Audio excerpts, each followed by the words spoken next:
partir de agora, você está no Brasil em Questão, da TV Aberta de São Paulo, em um programa especial que vamos falar sobre a guerra na Ucrânia. Conosco, a professora Elisiane Malki, doutora em Direito Internacional da USP, professora de Direito Internacional da Universidade Presbiteriana Mackenzie, coordenadora do grupo de estudos Immigrate sobre imigração, refúgio e direitos humanos. E direto da Ucrânia, a professora Olga, que faz a parte de comunicação, intérprete, tradutora profissional, fala russo, ucraniano, espanhol, inglês e português. E comigo, o Mário Covas Neto. Tudo bom, Mário? Boa noite. Tudo bem. Um prazer muito grande receber ambas aqui no nosso programa, num assunto tão delicado e tão importante quanto esse dessa guerra. Enfim, toda a guerra é muito triste. Mas essa em especial, talvez pela possibilidade hoje de o mundo estar tão conectado como está, a gente percebe ela em tempo real, né? E essa coisa é que faz a gente se sentir mais próximo, apesar de tanta distância do Brasil até onde está acontecendo. Então, boa noite, muito obrigado por vocês terem aceitado o nosso convite. E vamos ver se a gente consegue um pouco esclarecer para os nossos ouvintes aqui, os que nos acompanham, um pouco por que essa guerra está acontecendo, o que por detrás está por detrás disso, quais são as consequências a partir daí. Acho que é importante para quem está tão distante assim, em quilômetros, né, para que a gente possa entender um pouco qual é essa posição mundial em relação à guerra. Boa noite, Elisiane, e boa noite, Olga. Boa noite. Boa noite, Mário, boa noite, Olga, boa noite também, Walter. Obrigada pelo convite. Boa noite, eu já quero passar para as perguntas, Mário, se me permite. Já podemos ir? Então, a primeira vai para a Olga, que, para esclarecer o pessoal que está na televisão, aqui em São Paulo, a Olga está lá no front, perto, né, de onde os fatos estão acontecendo. Então, eu posso passar a primeira para ela. Olga, ali no dia 24 de fevereiro, soldados russos invadiram o território da Ucrânia e iniciaram a guerra, provocando a destruição e a morte de milhares de pessoas dos dois lados. Desde então, outras milhares de pessoas deixaram a Ucrânia para buscar segurança em outros países. Entre os refugiados, a população da Ucrânia é muito comum encontrar laços tanto da Rússia como da Ucrânia, quer dizer, tem dos dois lados.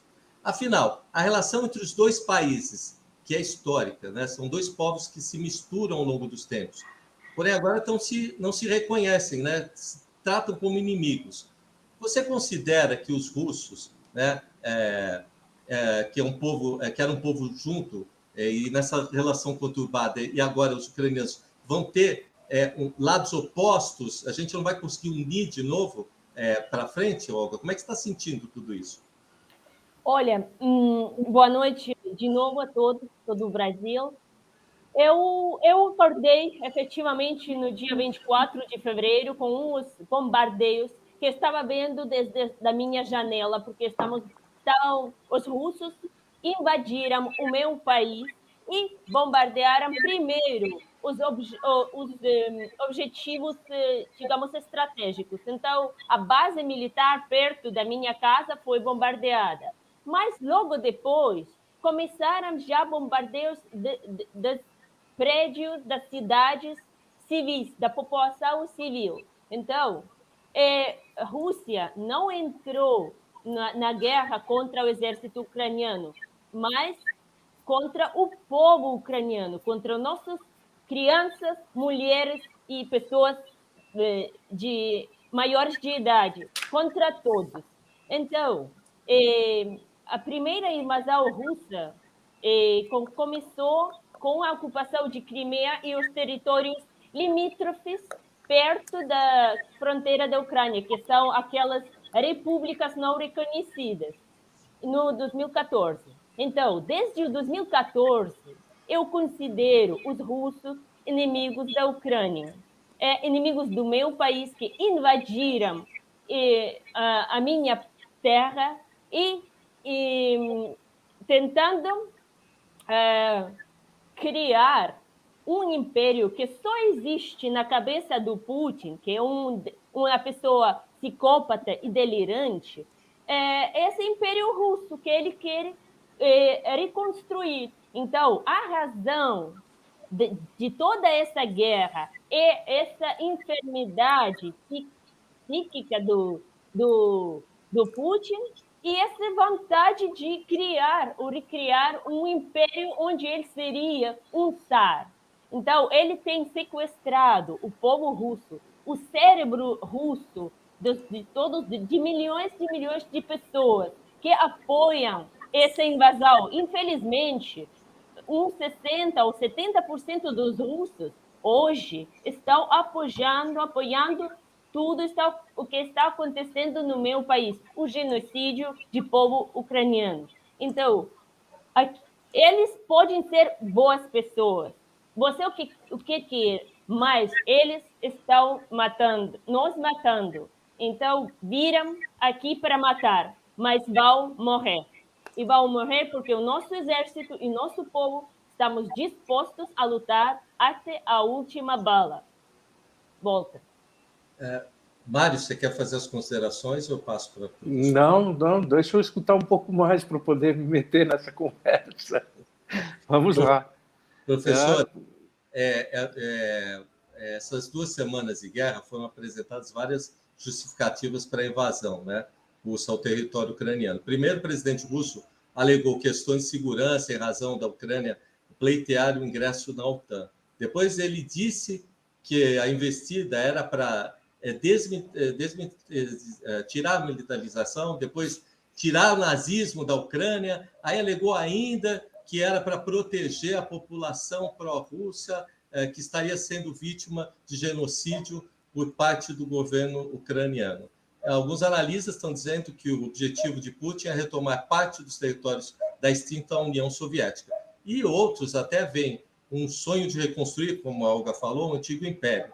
Afinal, qual o motivo desta guerra, né? Já que a gente pode dizer que guerra justifique, motivo pode ser a guerra, se há algum motivo assim, professor. Bom, boa noite a todos novamente, Mário, Walter, boa noite, Olga, minha solidariedade a todo o povo ucraniano, e boa noite a todos aqueles, a todos e todas que estão nos ouvindo. Bom, do ponto de vista estratégico, para quem está nos escutando, o que significa ou qual é o objetivo desse conflito na visão de Putin? Vamos tentar entender se é que é possível a cabeça... a posição de Putin, não necessariamente da Rússia, mas de Putin dentro dessa perspectiva. Ele justifica como grande pivô dessa discórdia toda o crescimento da OTAN, a expansão da OTAN para o leste. Para quem não sabe, a OTAN, o Tratado Atlântico Norte, era a organização criada no contexto da Guerra Fria, pelos países aliados do Ocidente, ou do bloco voltado, liderado pelos Estados Unidos, enquanto o Pacto de Varsóvia era a organização liderada, então, pela União Soviética. Com o fim da União Soviética, havia uma expectativa, não houve um compromisso formal, mas havia uma expectativa de que houve a dissolução do Pacto de Varsóvia e se esperava que ocorresse a mesma coisa com a OTAN, que a OTAN ou ficasse restrita ao território que ela já tinha, ou se tornasse até com o tempo obsoleta. Isso não aconteceu. Houve uma expansão do OTAN para o leste, mas por que houve uma expansão não só da OTAN, mas da União Europeia também? É importante dizer que nenhuma organização ela se expande por conta própria. É necessário que os países manifestem a vontade ou o interesse de fazer parte dessa organização. Esses países, principalmente na segunda metade da década de 90, sentiram necessidade de fazer parte dessas duas organizações por razões políticas internas próprias. Dentre elas, a questão da segurança. Vamos lembrar o conflito na Chechênia, ainda durante a década de 90, que assustou esses países que antes eram considerados zona de influência, por dizer assim, é uma linguagem geopolítica, tá? É apenas uma questão retórica, que faziam parte dessa da antiga União Soviética, da área de influência da antiga União Soviética. E esses países fizeram o quê? Começaram a manifestar a vontade, então, de fazer parte da OTAN, por uma questão de proteção, e da União Europeia por uma questão, claro, de desenvolvimento econômico, o que cada país tem o direito de decidir se quer fazer parte ou não de qualquer organização. Para que um país faça parte dessa organização também não é um processo assim tão simples. Toda organização impõe requisitos para que esse país faça parte dessa organização. Esse país tem que atender determinados requisitos e, portanto, acaba se tornando, depois preenchendo esses requisitos e por todo um processo formal, sendo incorporado a essa organização. Muito bem. Quando Putin assume, a União Soviética tinha passado por um período de desagregação, havia, então, a Rússia, que, então, sucede, né, era um país que estava fragilizado naquele momento, se reestruturando internamente, e quando Putin assume, ele assume com um projeto de restaurar a grandeza da Rússia como potência internacional. E nós vemos que, desde o início, o governo dele traça esse projeto, né? Não só internamente, mas também participando de forma mais ativa no cenário internacional. E é importante dizer que a Rússia começa a investir fortemente na sua remilitarização. Principalmente a partir de 2010, o investimento militar dobra na Rússia. Ou seja, a partir do momento que o país sai do buraco econômico que estava, ele começa a investir fortemente também no aspecto militar. Tá? E isso acaba causando o quê? Óbvio, se um país está investindo tão fortemente no processo militar, no seu fortalecimento militar, é óbvio que ele vislumbra retomar posições, vislumbra retomar uma posição de importância, de grande potência no cenário internacional, que foi uma das grandes bandeiras do Putin quando ele assumiu. E é isso que ele tem feito. E aí, cá entre nós, né, isso era uma tragédia anunciada. Os analistas de relações internacionais já alertavam para isso. Aqui cito, né, a contribuição do grande John Mearsheimer, professor da Universidade de Chicago, que já alertava, cuidado, né, a Ucrânia pode ser aí a próxima vítima. Por quê? Havia não só essa remilitarização, esse fortalecimento do aparato militar russo, mas um investimento forte em infraestrutura, nós temos, vamos esquecer, 2008, o conflito, primeiro, claro, tivemos a guerra na Chechênia, que foi um absurdo. Grozny foi cercada, sitiaram e bombardearam Grozny até o chão para depois invadir. Tá? Depois nós tivemos o conflito na Geórgia, e depois nós tivemos na Ucrânia. Vamos lembrar que Putin queria um governo pró-Rússia na Ucrânia, o povo ucraniano revoltou-se com isso porque queria fazer parte da União Europeia. O presidente na época, Yanukovych, rompeu esse acordo, que levou uma revolta do povo ucraniano, que acabou derrubando o governo. Putin, depois disso, anexa a Crimeia, de forma ainda ilegal do ponto de vista do direito internacional. Isso está sendo discutido, inclusive, na Corte Internacional de Justiça, onde a Ucrânia, então, reivindica, né, ou seja, o direito por esse território que lhe foi retirado. E começa também esses conflitos nas repúblicas separatistas de Luhansk e Donetsk, ali no leste no leste da Ucrânia. E essa perspectiva toda já mostra a intenção que o governo Putin tinha de retomar esses territórios e, principalmente, de conseguir neutralizar a Ucrânia.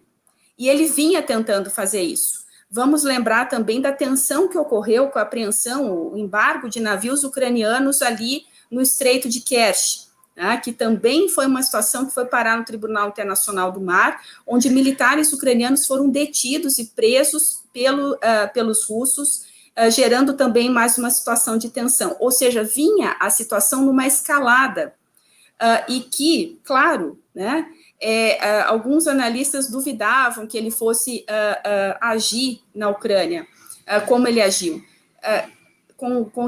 Devido à data máxima vênia, como se diz no direito, a forma como Putin posicionou as suas forças militares e o contingente militar de 190 mil soldados que ele posicionou próximo às cidades estratégicas da Rússia e também na fronteira com Belarus, mostrava que a intenção era chegar a Kiev, né? A Olga me corrija, por favor, Kiev, que é próxima, Belarus, a fronteira com Belarus é mais próxima de Kiev.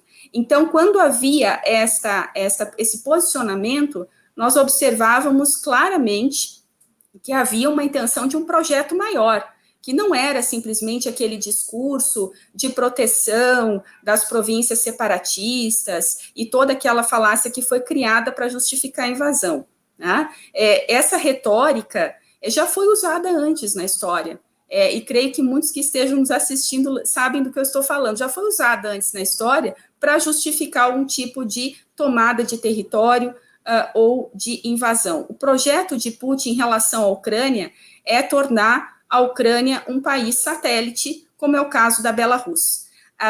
O projeto inicial, desculpe se eu estou me alongando, mas só para entender a situação, claramente nós víamos que o projeto inicial era uma blitzkrieg, era uma guerra rápida, pelo posicionamento, em que ele invadiria, começando primeiro atacando as instalações militares, portos e aeroportos, para neutralizar a resistência ucraniana.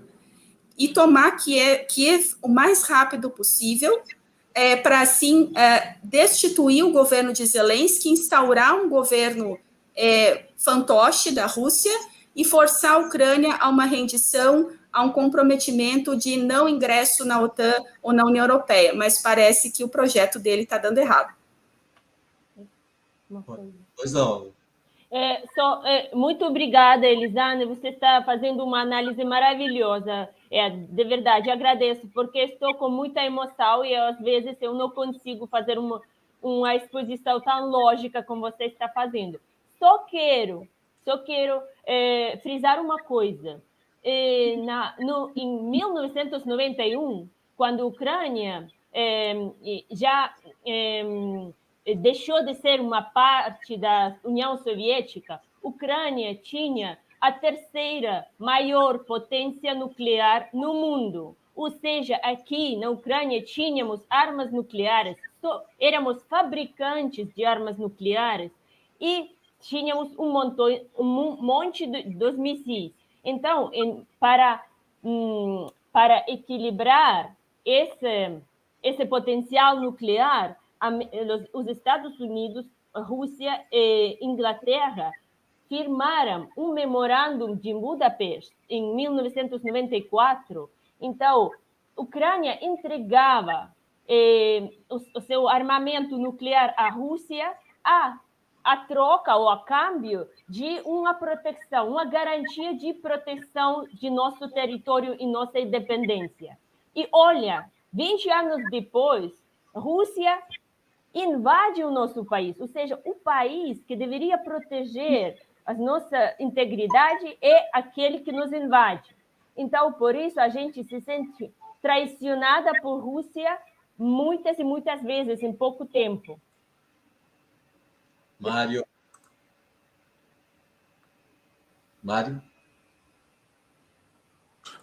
Pronto. Nesse ambiente de fake news, né, a gente a todo momento tem fake news aqui no Brasil, é um negócio inacreditável sobre qualquer assunto, é uma propaganda imensa, contraditória por várias coisas, e agora na guerra também está acontecendo isso.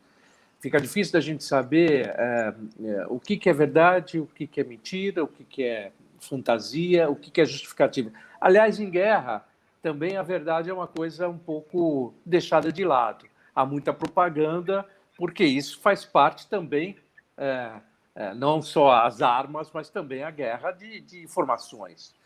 Mas, enfim, e, portanto, me perdoem se eu falar alguma coisa aqui que não corresponda à realidade e que não seja bem assim, mas eu vou um pouco tentar externar o que, ao longo do tempo, eu fui observando.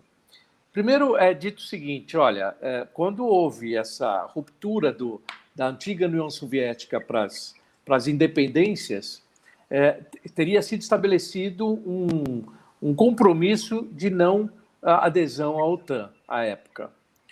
O que, não sei se é real ou não, mas o fato é que várias daquelas repúblicas que faziam parte da União Soviética hoje já estão na OTAN, né? E talvez assim a mais próxima, que é divisa com a Rússia mesmo, seja a Ucrânia, a última a aderir. Por outro lado, o que representa uma ameaça, então, à Rússia, porque na medida em que ela era a potência, a União Soviética era a potência que polarizava com os Estados Unidos, ela se vê fragmentada em várias outras repúblicas, e essas repúblicas começam a aderir ao seu inimigo anterior. Bom, no caso da Ucrânia, ainda tem uma particularidade. O território da Ucrânia é plano, ao contrário das suas laterais, que são montanhas. Todas as invasões que ocorreram na Rússia no passado, seja através de Hitler, né, na Segunda Guerra, ou até o Império Romano lá atrás, usaram a Ucrânia como corredor para chegar à Rússia. Além do que, Kiev, ou como é que chama? Kiev, está a perto de 800 quilômetros de Moscou. Ou seja, para um míssil de médio alcance, seja muito fácil para Moscou. Ou seja, se você observar, se isso tudo que eu falei corresponde à realidade, Putin se sente ameaçado. Ou seja, o meu inimigo está cada vez avançando mais e está chegando aqui na porta de casa. Então, eu preciso tomar uma providência. Não estou justificando nada, só estou contando o que vi, que li, que escutei. E me chama a atenção uma outra coisa. A gente sabe qual é o poderio militar da Rússia. Qual é? Talvez seja o poderio militar mais forte do mundo hoje, né? E, no entanto, ele não tem usado na Ucrânia, para quem comecei uma guerra, se eu poderia ir com tudo. Não, ele não está fazendo isso. Está fazendo uma coisa muito parecida com o que foi feito em outras oportunidades, dando oportunidade de uma parte da população sair do país, aparentemente para... Bom, agora quem ficou é contra mim, então eu entro de uma vez. Talvez para não ter opinião pública mundial contra ele, não sei. O fato é que o que me parece, salvo o melhor juízo, é de que, de alguma forma, essa guerra ainda é possível de ser revista no diálogo. Me parece, não sei. Acho que o Putin tem essa... por mais que seja uma medida, e tem sido uma medida dura, afinal é uma guerra, mas ela não tem sido tão dura quanto poderia ser em função do arsenal poderio militar que a Rússia tem. Enfim, era só uma reflexão aqui e queria ouvir as senhoras, porque vocês é que são especialistas, eu sou um espectador, e felizmente um espectador que está longe desse conflito. Estou, assim, vivendo só a angústia de que o mundo está vivendo essa situação tão desagradável. Por favor, eu queria ouvi-las. Pode ser pela Olga, então, primeiro? Sim. Claro, Sim. por favor. Sim. Olha, Mário, e essa é a narrativa bélica de Putin, porque um invasor como Hitler também tinha que se justificar. Ou seja, ele, para preparar essa guerra, ele já estava fazendo uma propaganda por anos e anos. Né? Então, não fico muito surpreendida por esse raciocínio seu. Porém, vamos a ser lógicos. Aqueles países que agora são membros da OTAN, que são países bálticos, são 3 países da ex-União Soviética que são membros da OTAN.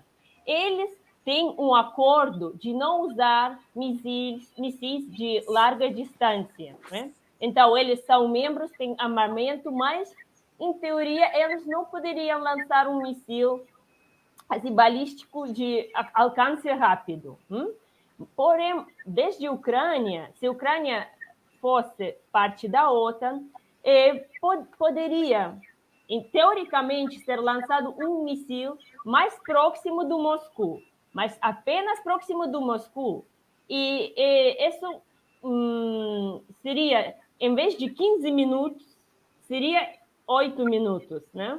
E esses 15 minutos para o Putin é uma coisa importante, porque ele é a única pessoa em Rússia que tem esse bunker a 15 minutos, ou a menos de 15 minutos. Ou seja, a única pessoa que se salvaria nessa situação é Putin e alguma pessoa próxima dele. O resto da Rússia, do povo russo, não se salvaria. Né?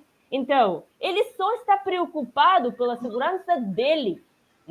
Então, esse discurso é uma ficção, como muitos outros discursos dele, porque a Ucrânia pediu ser membro da OTAN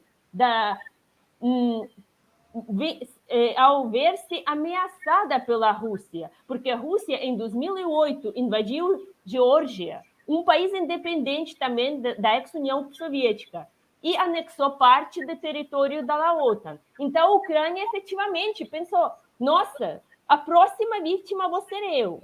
Então, já começou a se movimentar em direção da OTAN, mas por nossa própria segurança, porque a gente não se sente seguro com um vizinho louco, com uma pessoa preocupada em criar um império inexistente. A Ucrânia é independente há 30 anos. Temos uma geração das pessoas já olhando para a Europa. A nossa juventude não quer ser parte da Rússia. A Rússia é um país atrasado. Mesmo com esse exército, que na realidade são tanques da época de Stalin e armas que agora eles traem na Ucrânia estão muito antigas.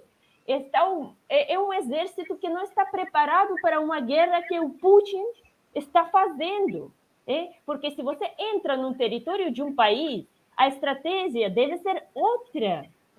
Porque você tem que ter um exército 2 ou 3 vezes maior que o exército do país onde você vai invadir.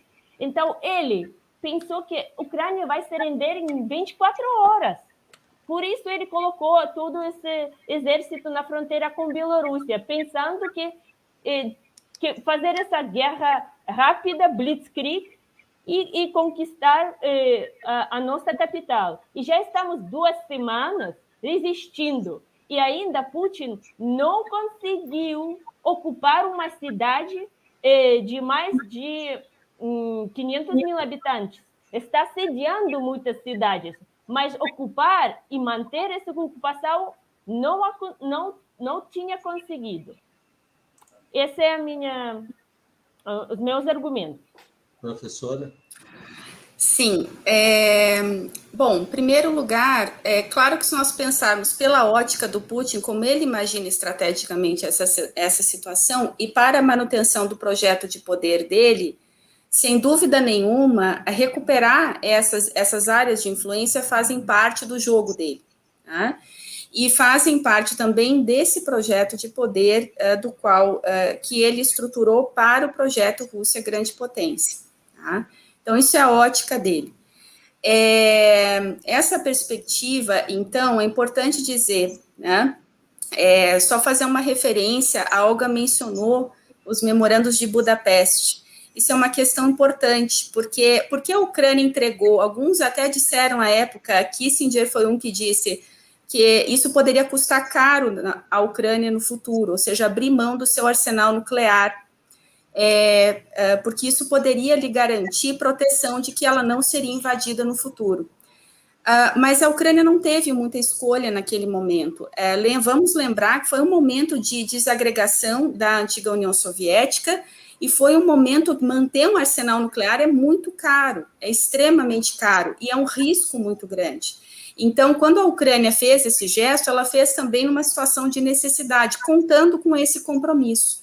Então, em tese, ela não representava uma ameaça até que a movimentação da Rússia mostrou que ela poderia ser eventualmente incluída nesse projeto de expansão russa. Então, aí ela se movimenta para buscar a proteção. Tá? Então, outra questão importante, né, que o Mário levantou, que foi a questão de por que a Rússia, que tem um contingente que se remonta a mais ou menos 900 mil soldados, não colocou todo esse contingente, não atacou fortemente a Ucrânia como talvez se esperava. Bom, em primeiro lugar, porque isso é muito complicado do ponto de vista estratégico. Isso gera um custo enorme, movimentar essa quantidade de tropas, e você deixa o seu próprio território desguarnecido. Esse é um ponto, né? O segundo ponto é a estratégia que foi montada. A estratégia que foi montada foi uma estratégia de neutralização dessas regiões, né, e depois avanço por terra, bombardeando por via aérea. Então, o problema é que parte desse exército entrou e ele está com dificuldade de se manter lá. Como se imaginava uma guerra rápida, imaginava-se que não levaria tanto tempo para que os objetivos militares fossem alcançados. Então, o que acontece agora é que demanda suprimento, demanda combustível, demanda, inclusive, a reposição de eventuais perdas militares que o exército russo tem sofrido. Tá? E, claro, existe uma assimetria muito grande entre o tamanho do exército russo e o tamanho do exército ucraniano, que é considerado em torno de 200 mil soldados. Pressupõe-se que, para que houvesse uma tomada geral, total, da Ucrânia, a Rússia teria que dispor de quase todo o seu contingente, pelo menos uns 800 mil soldados. Seria inviável, né, do ponto de vista logístico e do ponto de vista também de manutenção e do ponto de vista de custos de guerra mesmo. Por isso que não foi movimentado todo esse contingente. Uma questão importante também que nós temos que pensar é que, dentro desse contexto, o cálculo estratégico feito por Putin talvez não esperava a resposta que ele está tendo. Em primeiro lugar, eu imagino que ele não esperava a resistência ucraniana ter se mantido por tanto tempo. Esse é o primeiro ponto. E, creio eu, vai se manter por mais tempo ainda. Tá? Até porque não me parece, pelo que eu sinto do povo ucraniano e também do próprio discurso do presidente ucraniano, e, em tese, se não me engano, hoje ou amanhã nós teremos o primeiro encontro entre os dois ministros das relações exteriores, o Kuleba e o Lavrov, que vai ocorrer na Turquia. É a primeira vez que nós vemos um encontro diplomático entre dois indivíduos do primeiro escalão, vamos dizer assim, dos dois governos. Vamos observar o que pode sair daí. Né? Mas, sem dúvida nenhuma, é pouco provável que haja um retrocesso por parte desses dois atores, porque cada um tem pontos que são absolutamente divergentes. Há uma dificuldade muito grande de conciliar a posição de cada um. Para Putin, recuar nesse momento é impensável, porque isso representaria para ele uma derrota interna. Tá? E para a Ucrânia, se a Ucrânia recua nesse momento, isso implica perdas muito grandes, perdas de território, perdas de saída para o mar, de territórios importantes e, claro, também a perda da sua eventual independência. Tá? Porque isso pode levar... Quem disse que não vai haver, daqui a alguns anos, outra investida contra a Ucrânia para que houvesse novamente aí, mesmo que se chegue a um cessar-fogo, a um acordo nesse momento, que amanhã ou depois isso não possa ocorrer novamente. Então, a Ucrânia teria que abrir mão da sua independência e da sua segurança quanto Estado, que é abrir mão da possibilidade de fazer parte da OTAN, fazer parte da União Europeia, e não me parece que haja disposição do governo e do povo ucraniano nesse sentido. Esse foi o primeiro erro estratégico de Putin, foi uma resistência maior do que ele esperava. O segundo erro estratégico foi em relação ao alcance das sanções. As sanções, nós sabemos, infelizmente, têm um aspecto limitado, e, claro, Putin já vinha se preparando para suportá-las há muito tempo. Quando nós observamos, inclusive, as reservas russas que vêm aumentando em compra de ouro e etc. há um bom tempo. Nesse sentido, essas reservas dão uma certa gordura para queimar. né, dão uma certa capacidade da Rússia suportar essas sanções, mas eu creio que não se esperava que fosse tanto. Tá? E quanto mais o conflito se arrasta, quanto mais o conflito se alarga, maior a durabilidade dessas sanções e maior os custos internos para a Rússia também. Tá? E o terceiro ponto foi a reação da própria comunidade internacional. Então, por que Putin resolve agir nesse momento? Né, com perdão, só para completar a minha fala, por que ele resolve agir nesse momento? Não só pela movimentação da Ucrânia em direção à busca da OTAN e à busca da União Europeia, mas por dois elementos importantes. Primeiro, você tinha um governo, sai o governo Trump dos Estados Unidos, esse governo Trump é um governo que tinha uma postura mais isolacionista, que virou as costas para a Europa, chegou a mencionar que gostaria que os Estados Unidos saíssem da OTAN, né, e que era um governo que, de certa forma, ele tinha uma certa... que era interessante para Putin. Trump perde as eleições, Biden assume, e é uma tendência maior dos democratas de buscar os sistemas multilaterais. Obama fez isso, enfim. E, nesse sentido, retomar o diálogo com a Europa e o diálogo dos Estados Unidos também com a própria OTAN. E, claro, só que Biden estava num mau momento. Biden estava com a popularidade muito baixa nos Estados Unidos, dada a inflação, etc., por questões domésticas, e também pela saída desastrosa dos Estados Unidos do Afeganistão. Então, isso pesou muito para a popularidade de Biden. Enquanto isso, na Europa, nós tínhamos uma situação que pegamos uma União Europeia que havia passado pelo Brexit, a própria Polônia, que hoje tem contribuído tanto na situação desse conflito, principalmente em relação aos refugiados, estava, né, se afastando da União Europeia por questões também de política interna, e a OTAN também vinha se enfraquecendo. Estava ali, diríamos assim, quase que esquecida. Quando ocorre essa ação na Ucrânia, o que acontece? A popularidade do Biden sobe, ele recupera a posição interna. Segundo, você tem uma Europa que se une novamente, até o próprio Reino Unido começa a também ter o mesmo discurso, e a OTAN se fortalece na medida em que outros países também passam a fazer parte, a querer manifestar formalmente a vontade de fazer parte da OTAN. Então, de qualquer maneira, independentemente do resultado da guerra, no sentido, e depois podemos falar do que pode acontecer na Ucrânia a partir de agora, a médio e longo prazo é um conflito que Putin já perdeu. Mário, eu tenho uma dúvida aqui, posso colocar, Mário, antes de você... Por favor. Eu tenho notado na fala do Volodymyr, né, Zelensky, que ele tem comentado isso, começa a falar desse assunto em novembro do ano passado, não é, Olga? Começa a falar do novembro do ano passado, e que o tratado da OTAN, ele blinda quem está dentro da OTAN numa ação militar para proteção, não é, professora?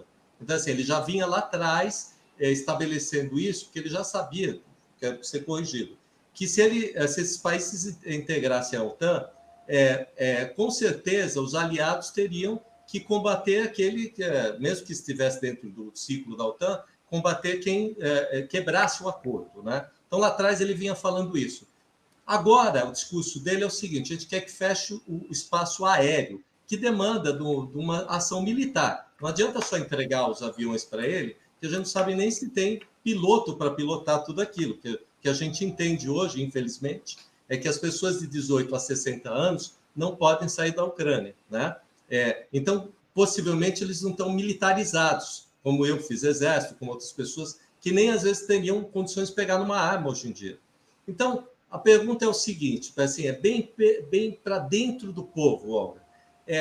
Hoje, depois que o presidente já comentou várias vezes, de novembro para cá, que teria que ter essa ação lá atrás, né? E hoje ele já admite que já não vai funcionar qualquer tipo de ação.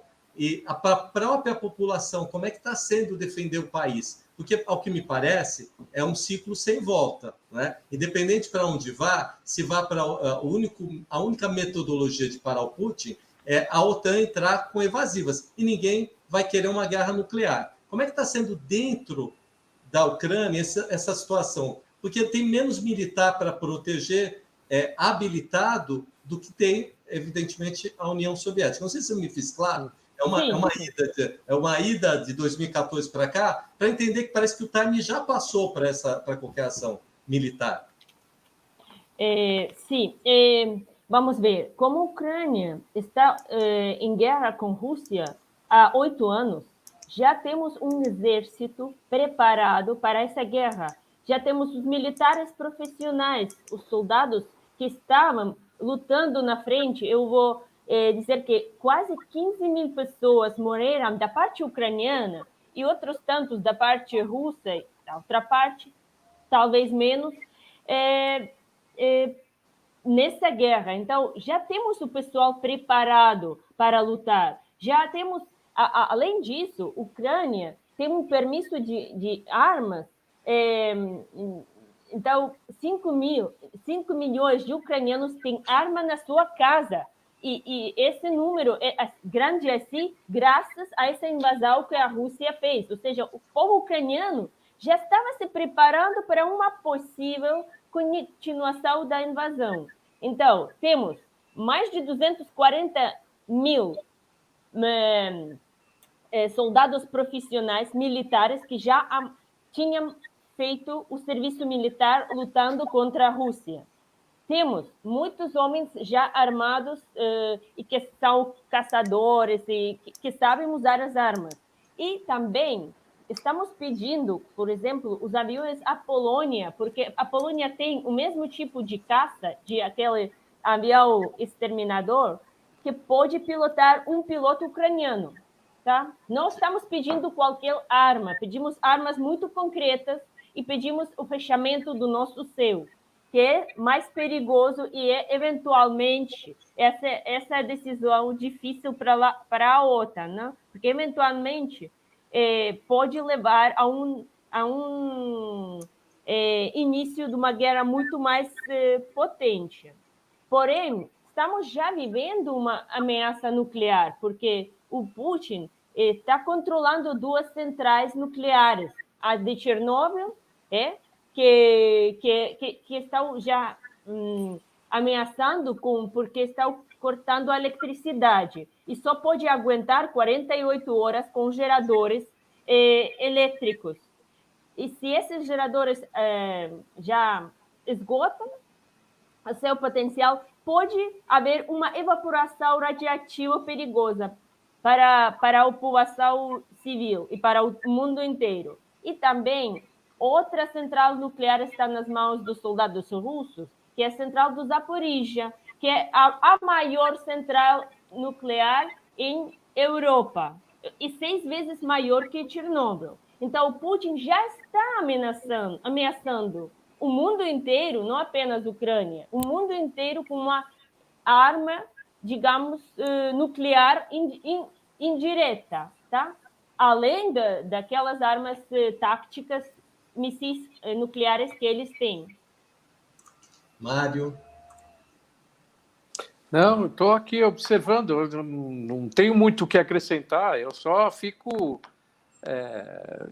incrível como o tempo passa, né? Nós estamos no século XXI, poxa, e parece que as coisas ainda remontam à antiguidade, né? Nós estamos falando de brigas de impérios, império americano com império russo, império briga assim, de quem tem mais poder, né?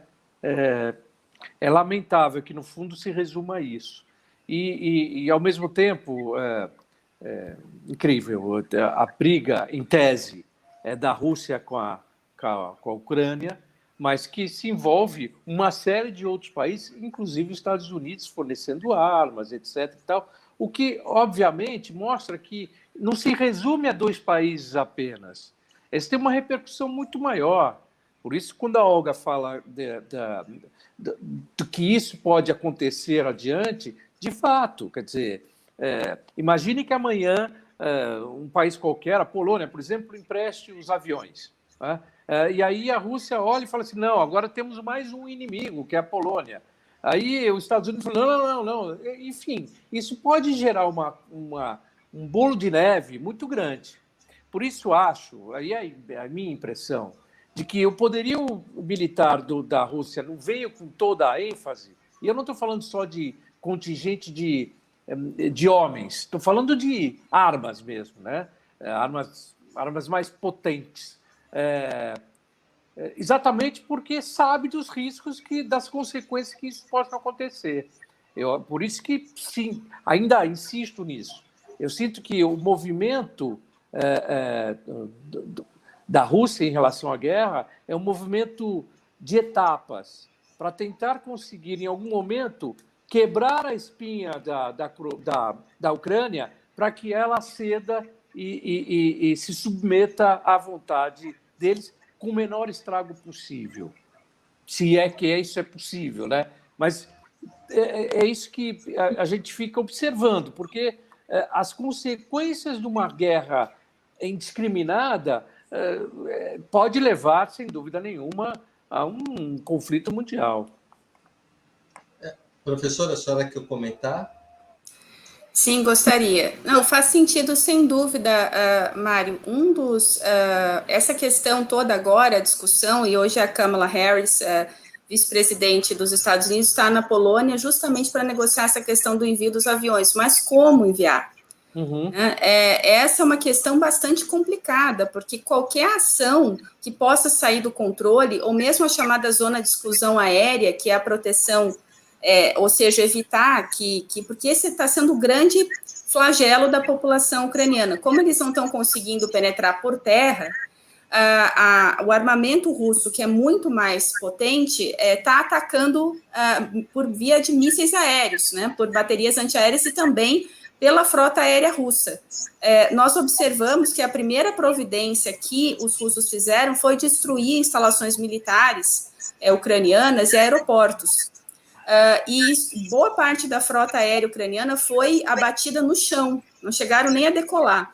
Porque, veja, todos esses tanques posicionados ali próximos a Kiev são alvos fáceis. A gente vê que a Ucrânia está completamente desguarnecida do ponto de vista de bateria aérea, de frota aérea, porque se tivesse esses tanques, esses blindados russos que estão no chão, seriam facilmente abatidos.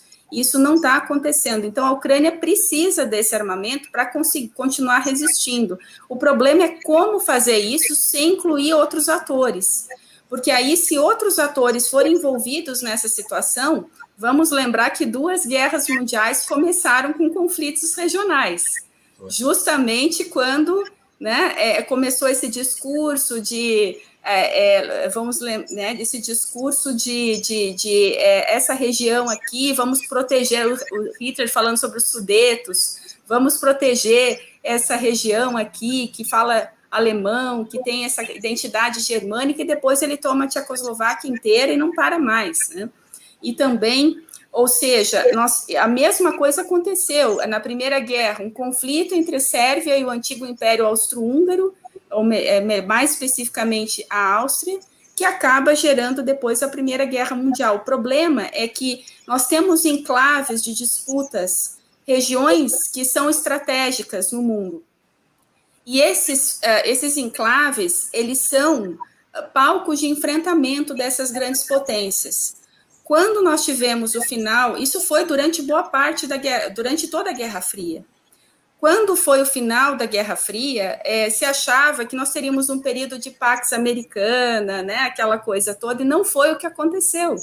Né, tem até uma capa interessante da revista Time, que fala como uma crítica ao Fukuyama, que falava é o fim da história. Né? A capa da Time fala o retorno da história. Parece que nós estamos realmente vendo um déjà vu de todas essas situações, conflitos localizados, e que acabam repercutindo, por quê? Por conta das alianças. Né? Se espirrar em algum país da OTAN, em aplicação ao artigo 5º da Carta da OTAN, os países vão ter que defender. E aí, nós temos uma escalada gigantesca. E nós temos hoje, basicamente, 4 polos de poder no mundo, que disputam zonas estratégicas. Estados Unidos e Europa, que podemos entender que, em certa medida, andaram um pouco estremecidos, mas agora está muito clara essa aliança. A Rússia, que quer retomar sua posição, e a China, que corre por fora ali discreta, né, pelas beiradas, e que vem tomando ali também, que tem as suas questões e também tem as suas posições estratégicas importantes, sem dúvida. E aí é uma situação muito difícil para o povo ucraniano, que se vê numa luta de Davi contra Golias, e o problema de como ajudar sem provocar uma reação em cadeia que levaria a um conflito muito maior. E isso é importante, uma questão que a Olga falou, das armas táticas. As armas nucleares hoje não são necessariamente aquelas bombas enormes que a gente via na Segunda Guerra, na Guerra Fria, mas mísseis táticos com carga nuclear, com carga de plutônio, que podem não só destruir, mas podem gerar contaminação nuclear, e é um míssil que pesa 120 quilos. Qualquer blindadozinho desses pode transportar um míssil desses, e a Rússia tem vários desses mísseis. A Rússia tem um aparato bélico gigantesco, é um país que tem o maior número de ogivas nucleares do mundo, não é o maior exército em contingente é o exército chinês, mas quem tem a maior capacidade bélica em termos de tecnologia e armamentos ainda é os Estados Unidos, só que é um país economicamente fraco, né? É um país que é a 12ª economia do mundo, ou seja, em termos econômicos, ele é menos... 11º, desculpa, 12º, o PIB dele regula com o PIB brasileiro. Tá? Então, veja o esforço de guerra que esse país fez para investir essa quantidade de dinheiro em armamentos que, de repente, poderia ter sido investido em outra situação.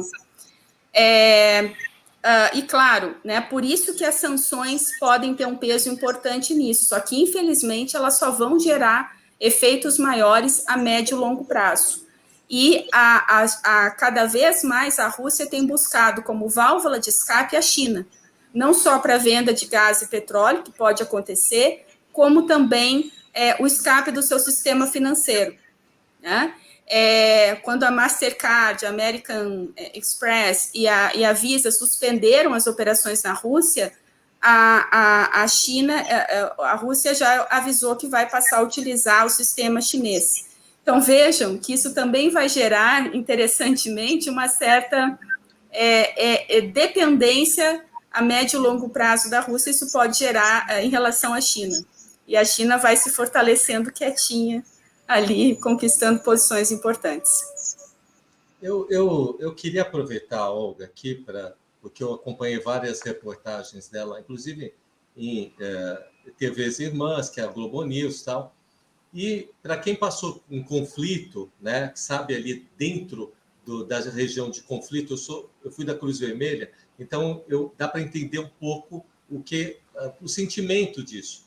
E aproveitando, Olga, que você está aí, está dentro da região, eu queria entender como é que está a população. Eu tentei puxar como é que está o dia a dia de mães, né, crianças que estão aí, porque uma coisa é você ver falar na televisão, outra coisa é você estar ali, não tem água, não tem, sabe, não tem comida, o mínimo possível para a dignidade não existe.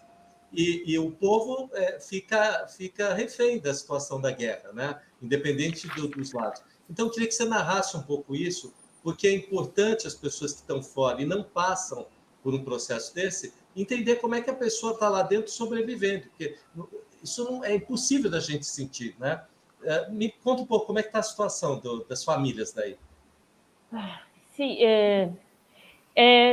uma guerra não sei como descrever, é uma tragédia sem cessar, aquela que não acaba, sabe? Porque você não sabe quanto tempo vai demorar em finalizar isso. Então, todo mundo já está esgotado. Eu não consigo, por exemplo, dormir mais de 3 horas diárias. Porque a ansiedade, o estresse, as sirenes, as bombas que estou escutando de noite e de dia, isso não te deixa em nenhum momento de paz. Eu imagino que aquelas pessoas que estão sendo bombardeadas diretamente dia e noite, esse é um estresse, um trauma psicológico que eu não sei como vamos sobreviver depois e quanto vai durar isso. Porém, o povo está muito unido, porque nos estão invadindo e nos estão matando. Então, essa força do povo ucraniano pela sua liberdade, e por tudo o que queremos para nossos filhos, queremos um país livre, democrático, queremos ser uma parte do mundo civilizado, da Europa. Então, por tudo isso, estamos dispostos a lutar e a morrer. Então, é uma situação muito triste e é difícil de entender, não? Porque eu sei que para muitos países europeus, inclusive, dizem, cara, por que você não se rende? Por que não firma aquela capitulação que tanto faz, né? Não é tanto faz. Para nós é uma questão de dignidade, de nosso povo, de ter nosso próprio país, de ter nossa própria terra e nosso futuro, aquele que nós queremos, não aquele que esse cara maluco quer impor, porque ele tem sequestrado. Olha, a Rússia tem 145 milhões de habitantes. Então, as demonstrações em contra da guerra são apenas 15 ou 10 mil pessoas. Nossa, e 145 milhões em casas e calados. Aqui na Ucrânia, quando a gente não quer um presidente, a gente sai na rua e expulsa o presidente, como fizemos em 2014. A gente troca nossos presidentes. Eu não gosto do presidente que está agora. Eu não gostava. Mas quando começou a guerra, esse cara se transformou. Esse cara está mandando mensagem, está com seu povo, está se empolgando ao máximo. Então, o meu apoio total para ele, mesmo que eu for contrária antes. Então, estamos juntos nessa luta e só juntos podemos ganhar e sobreviver, porque é questão de nossa sobrevivência. Mário, eu acho que caberia mais a gente continuar. A gente está com 1 hora, sabe? Eu com respeito, porque, como eu lhe falei, eu trabalhei na Cruz Vermelha, eu sei como é difícil tudo isso. Mas acho que caberia mais 1 hora a gente falar num outro programa. Convidaria as 2 professoras para estarem aqui, né, Mário? Mas principalmente para narrar o que está acontecendo ali, porque chegam as coisas. Embora a Olga, viu, professora, tem esclarecido muito pela Globo, a Globo abrange muitos estados aqui no país, mas falta um pouco desse contato diário, apesar, Olga, que aqui todo dia, todos os noticiários têm falado da guerra, tem especial o dia inteiro em todos os telejornais, mas o fato que a gente termina não escutando as pessoas que estão aí dentro do conflito, que eu acho que é a parte humanizada. A gente está no final da entrevista, Mário, infelizmente, né? Eu queria passar para você, porque você sempre comanda. Olga, você me perdoe, porque a televisão tem um tempo limitado, a gente já está em 1 hora, viu, professor? Mas, Mário, tua vez. Não, eu só agradecer muito a presença de vocês. Acho que realmente um programa que podia ser até muito mais extenso. Gostaria muito de dar a oportunidade para a Olga falar alguma coisa que a gente eventualmente não abordou e que ela acha importante ser dito, nos colocar à disposição para que em qualquer momento a gente possa ter o contato e ajudar de alguma forma. Enfim, a palavra está com você, Olga, para fazer as considerações finais e, eventualmente, falar alguma coisa que a gente não pôde desenvolver ao longo do programa. Eu só queria dizer que nosso povo se solidarizou muito com o início dessa guerra. Eu não acreditava no meu povo, mas agora acredito, né, de todo o coração, porque o meu pai, de 71 anos, está com seu neto, de 21 anos, nas barricadas, lá lutando contra o inimigo. Eu podia fugir nas primeiras horas, porque eu recebi a ligação dos dos diplomáticos que me poderiam facilitar. Mas eu estou aqui porque aqui é onde eu posso ajudar. E assim estamos milhões de ucranianos, que não vamos deixar o nosso país morrer assim. Então, o meu povo agradece todo o apoio da comunidade mundial. Eu peço nos mandar armas, mísseis e aviões, porque precisamos disso para nos defender e para salvar as vidas do povo ucraniano. Então, é isso. E que rezem por Ucrânia. Precisamos da ajuda de Deus que nos está protegendo. Estamos sabendo que Ele está conosco. Professora? Bom, em primeiro lugar, eu gostaria de agradecer. Tem tantas coisas que nós poderíamos abordar nesse conflito e tantas tragédias humanitárias que decorrem de um conflito como esse, né? Como o Walzer dizia, a guerra é um mundo à parte, né? Onde o conceito de humanidade às vezes fica colocado um pouco de lado, mas lembrar que também a tragédia humanitária que vem, que é o maior número de refugiados na Europa desde a Segunda Guerra Mundial, e que é um número que vem crescendo muito rápido, bastante rápido, muito mais. Claro, nós tivemos outros conflitos recentes, como o conflito da Síria, que gerou um número muito grande de refugiados, mas não tão rápido, até porque existe uma fronteira mais ampla pela Polônia, onde os refugiados ucranianos podem escapar. Eu acho que a comunidade internacional também precisa atentar para o destino dessas pessoas, que é bastante importante. O meu receio daqui para frente é que, até pela resistência ucraniana, é bastante provável que haja uma escalada da violência, ou seja, um aumento do armamento ou dos ataques russos em relação à população ou alvos não estratégicos ou não militares, ou seja, alvos civis, porque a tendência agora de Putin é tentar liquidar esse conflito o mais rápido possível. Tá? Então, portanto, nós ainda veremos, nas próximas 2 semanas serão cruciais, e vamos verificar como vai ser a resposta da comunidade internacional em relação a tudo isso, como a comunidade internacional irá se posicionar diante de todas essas situações. O direito internacional está fazendo a sua parte, nós já temos um processo perante a Corte Internacional de Justiça, temos o Tribunal Penal Internacional que instaurou a investigação, mas o direito internacional funciona a posteriori, ele não evita o conflito. Ele tenta regulamentar as ações, mas, infelizmente, como diz aquele famoso brocardo, né, quando a guerra fala, a lei silencia. Então, quando as armas falam, a lei silencia. Portanto, vamos acompanhar essas próximas 2 semanas. Esse conflito é um conflito que atinge a todos nós. Uma situação que não é apenas localizada, ela tem uma repercussão para todo o sistema internacional e para aquilo que nós pensamos que o sistema internacional deva ser.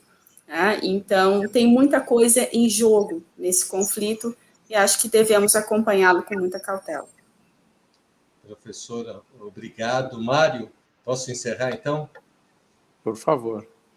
Eu queria, em nome de nós, né, brasileiros, Olga, botar a TV à tua disposição, né, a hora que você quiser, só você tem os nossos contatos, sejam para ações sociais, sejam para comunicação, a gente está a seu dispor, né? É solidário o que está acontecendo. E você tem a porta aberta aqui, a hora que você precisar, para fazer pedido pela região, a gente coloca na emissora, que acho que esse é o papel da imprensa, informar e formar a opinião correta e auxiliar, principalmente assim, quando tem um contato externo igual a você, que vai poder chegar a talvez algum tipo de auxílio que a gente leve. Mário, agradeço a oportunidade, né? Mas é triste tudo isso, né? Vamos voltar comentando num outro momento, talvez no final de tudo isso aí, com uma decisão boa para todo mundo. Obrigado, professores. Obrigado, Olga. Obrigado, professora. Até a próxima semana. Obrigado. Obrigada a todos. Tchau. Obrigado a todos. Tchau. Obrigado, Olga. Obrigado. Tchau. Obrigado a vocês.